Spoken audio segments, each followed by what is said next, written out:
The Muslim community itself must consider whether hiding the entire face in public places is a wise idea. I do not think it's a good idea to be in a public place and hide your entire face. It might be a socially troublesome thing. Any miscreant can don the burqa and do whatever he pleases. The CCTV will be ineffective. The police will be handicapped. You will just not know what's going on.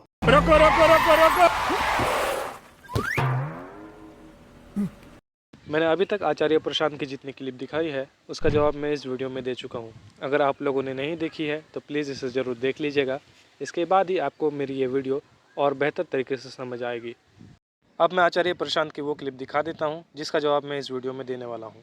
But when it comes to the hijab, let it be the woman's choice. Let the woman decide whether she wants to reveal her hair, her body, her neck and such thing. Let the woman decide. The job of the government is to educate. If you are really concerned about women, please educate them well and then leave them free. They will decide on their own.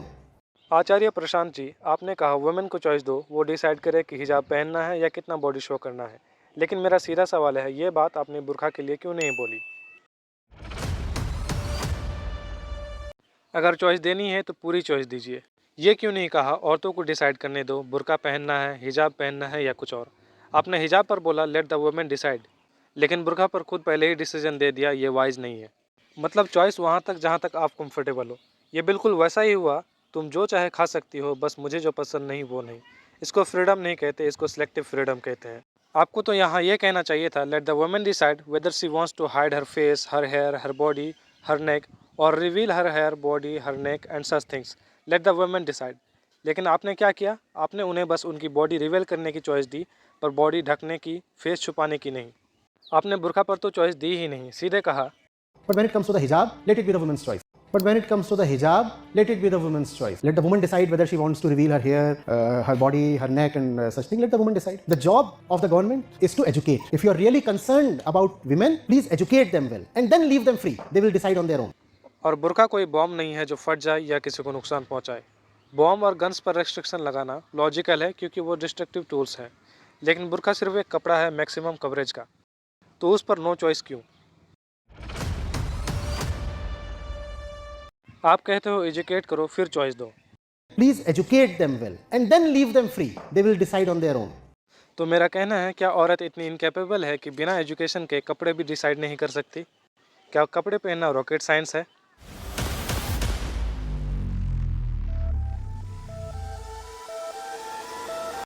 क्या ये plane उड़ाना है? या कोई complex medicine है जिसके लिए पहले उसे पढ़ना पड़ेगा फिर समझ आएगा? ये सिर्फ कपड़ा है और हर औरत अपनी कंफर्ट, प्राइवेसी और हया समझती है। या फिर आप कह रहे हैं कि जब तक वो एजुकेटेड नहीं होगी तब तक उसकी चॉइस वैलिड नहीं है?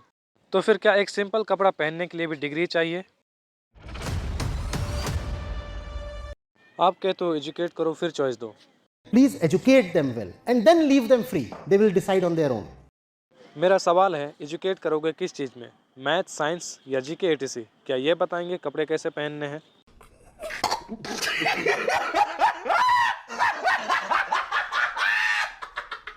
या फिर आप फैशन और ब्यूटी स्टैंडर्ड्स के बारे में पढ़ाएंगे? क्या ये हमें बताएंगे हमें कैसे कपड़े पहनने हैं? अरे बाप रे, ये तो धोती खोल रहा है। और अगर औरतों को कपड़े जैसी चीज़ों के लिए एजुकेट करना है, वैसे तो मैं औरतों के एजुकेशन के खिलाफ नहीं हूँ और असलियत में एजुकेशन का असल मतलब और मकसद इंसान को एक बेहतर इंसान बनाना होता है, ना कि उसे एक फ़ैशन मैनुअल थमा देना। और ज़रा बता दूँ एजुकेशन किस लिए होता है। एजुकेशन का असल मकसद ये होते हैं जो मैं नीचे दिखा रहा हूँ, स्किल्स और एम्पावरमेंट, ताकि इंसान अपने पैरों पर खड़ा हो सके, रोज़गार कमा सके और टेक्नोलॉजी या साइंस को समझ सके। वैल्यूज़ और कैरेक्टर, इंसान को सच, ईमानदारी और दूसरों की इज्जत करना सिखाने के लिए। क्रिटिकल थिंकिंग, एजुकेशन का सबसे बड़ा मकसद ये है कि इंसान सही और गलत के बीच का फ़र्क कर सके और किसी के बहकावे में ना आए। सोशल अवेयरनेस, अपने राइट्स और जिम्मेदारियों को समझने के लिए। ये होता है एजुकेशन का असल मतलब। ये सब सिखाने के लिए आप पढ़ाओ, इस पर मैं मना नहीं करता और ये उनका हक है। पर अगर औरतों को कपड़ों जैसी चीज़ों के लिए एजुकेट करना है तो फिर आपको हिजाब और बुर्का के बारे में भी पढ़ाना पड़ेगा। सिर्फ मुस्लिम औरतों को नहीं, सबको, उन वेस्टर्न कपड़े पहनने वाली औरतों को भी। लेकिन मुझे यहाँ एक हिडन अजम्पशन नज़र आता है। जैसे आप ये मानकर चल रहे हो कि अभी मुस्लिम औरत बुर्का हिजाब इसलिए पहन रही है क्योंकि वो अनएजुकेटेड है, मतलब जब वो पढ़ेगी तब वो छोड़ देगी। अगर ऐसा नहीं तो एजुकेट करो पर इतना जोर क्यों? सच ये है, ये एजुकेशन नहीं, ये एक डायरेक्शन देने की कोशिश है। यानी चॉइस नहीं, कंडीशनिंग। वरना अगर आप फ्रीडम देने की बात करते, एजुकेट करने की बात करते, वो बात अलग थी, लेकिन आप कपड़े जैसी चीज़ों के लिए एजुकेशन की बात कर रहे हो, तो जहाँ तक मुझे लगता है कि आप यहाँ फ्रीडम देने की नहीं बल्कि कंडीशनिंग करने की कोशिश कर रहे हो। आप कहते हैं बुर्का से सीसीटीवी इनफेक्टिव हो जाता है। Any miscreant can don the burqa and do whatever he pleases. The CCTV will be ineffective, the police will be handicapped, you will just not know what's going on. फिर कहते हैं educate करो फिर choice दो। If you are really concerned about women, please educate them well and then leave them free. They will decide on their own. चलो आपकी बात मान ली, कपड़े के लिए एजुकेट करते हैं, तो अगर कल एक औरत एजुकेट होकर अपनी मर्जी से बुर्का पहन लेती है, तो क्या उस दिन से सीसीटीवी सडनली इफेक्टिव हो जाएगा? ये फंस गया सीएम, इसे पार्टी की मीटिंग समझ के फंस गया। अगर बुर्का सिक्योरिटी के लिए प्रॉब्लम है तो वो एजुकेटेड चॉइस के बाद भी प्रॉब्लम रहेगा, और अगर चॉइस के बाद प्रॉब्लम नहीं है तो वो पहले भी प्रॉब्लम नहीं था। मतलब इशू सिक्योरिटी का नहीं, इशू कुछ और है। अब अगर कोई कहे आचार्य प्रशांत ने बुर्का पर चॉइस ही नहीं दी, तो मेरा पहला पॉइंट और स्ट्रॉन्ग हो जाता है, क्योंकि फिर सीधी बात है आप चॉइस देना ही नहीं चाहते थे, इसलिए आपने पहले बुर्का वाइज नहीं है कहा, उसके बाद हिजाब पर आके ही चॉइस की बात की। But when it comes to the hijab, let it be the woman's choice. But when it comes to the hijab, let it be the woman's choice. मुझे कैसे भी करके निकाल मेरे भाई, मैं फंस गया हूँ यहाँ।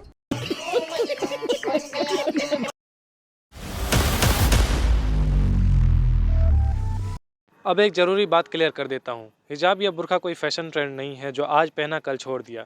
मुस्लिम औरतों के लिए ये उनके दीन का एक अहम हिस्सा है। इसमें कोई फोर्स नहीं होती, लेकिन बिलीफ और रिस्पॉन्सिबिलिटी होती है। इस्लाम ये नहीं कहता किसी पर ज़बरदस्ती करो, लेकिन ये ज़रूर कहता है कि इंसान अपनी ज़िंदगी अल्लाह के हुक्म के मुताबिक जीने की कोशिश करे। इसलिए बहुत सी औरतें हिजाब या बुर्का अपनी मर्जी, अपनी फेथ और अपनी आइडेंटिटी के साथ पहनती हैं, ना कि किसी प्रेशर की वजह से। तो उनकी इस चॉइस को इग्नोरेंस या लैक ऑफ एजुकेशन कहना ना फेयर है ना रिस्पेक्टफुल। अब आते हैं फाइनल कंक्लूजन पर। बात सिंपल है, या तो आप जेन्युइनली चॉइस दे रहे हो तो फिर बुर्का हिजाब सब पर इक्वल चॉइस होनी चाहिए, या फिर आप एक स्पेसिफिक डायरेक्शन पुश कर रहे हो और उसे चॉइस का नाम दे रहे हो।